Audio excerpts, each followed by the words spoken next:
नमस्कार मित्रांनो, ठरलं तर मग या मालिकेच्या 23 सप्टेंबरच्या भागात आपल्याला पाहायला मिळणार आहे.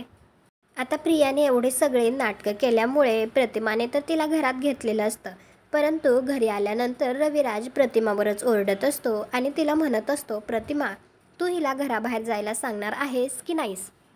तर प्रतिमा म्हणते, अहो मी तिला घराबाहेर जायला सांगेल सुद्धा, पण घराबाहेर गेल्यानंतर उद्या तिने जर स्वतःला काही करून घेतलं तर काय करायचं आपण? काहीही झालं तरी आपली मुलगी आहे होती. रविराज मोठ्याने ओरडतच रागात म्हणत असतो, किती वेळा सांगू मी, ही माझी मुलगी नाहीये. त्यानंतर सायली आणि अर्जुन प्रतिमाला भेटण्यासाठी घरी आलेले असतात.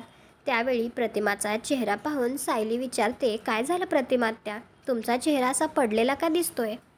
तर सुमन सांगते, वहिनी आधी तिला घरात घ्यायला तयारच नव्हत्या, पण तिने आमच्या दारासमोर जीव देण्याचा प्रयत्न केला.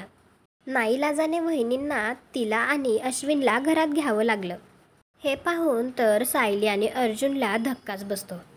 त्यानंतर अर्जुन रविराजला भेटतो आणि तो त्याला सांगतो की तुम्हाला माहिती आहे का, सायलीचं गाठोडं हे तन्वीनेच चोरलंय आणि त्या दोघांनाही असं वाटतं की ते तिने तिच्या माहेरी म्हणजेच रविराजच्या घरी लपवलं असेल.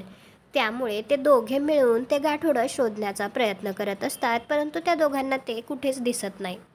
तर रविराज अर्जुनला सांगतो की कुठलाही अट्टल गुन्हेगार त्याला लपवायच्या असलेल्या वस्तू तो स्वतःच्या घरात कधीच लपवत नाही.